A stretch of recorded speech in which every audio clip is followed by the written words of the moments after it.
Hello guys! Welcome to our vlog. Ito po ang aming vlog last Tuesday, April 21. At binabagtas na po namin ang papuntang Kamay ni Jesus. Yes po, malapit lang po kami dyan sa Kamay ni Jesus. At walking distance nga lang po. Sa mga nais pong magsimba, narito po ang schedule mass nila at kinawaan ko na nga po. At anyways, papunta nga po kami dyan ng sementeryo at dadalawin po namin ang aming nanay dahil ika-5 buwan na po niya.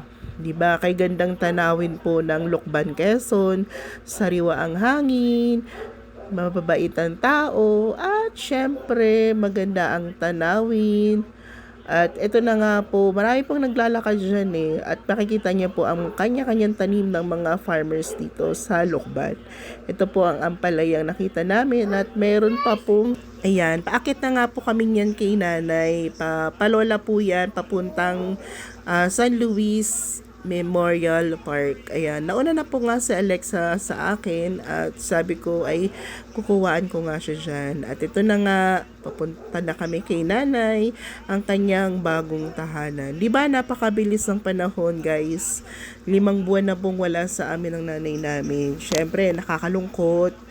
At nasanay na ako, lalo na ako kasi lagi ko siyang kasama tuwing dialysis.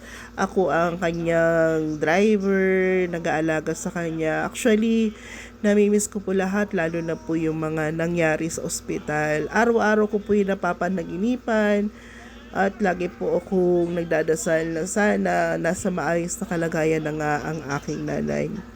At lagi kong kasama itong anak ko na si Alexa. At magpapasalamat ako sa Diyos dahil alam ko ginagabayan kami ng nanay at kuya at tatay. Bye!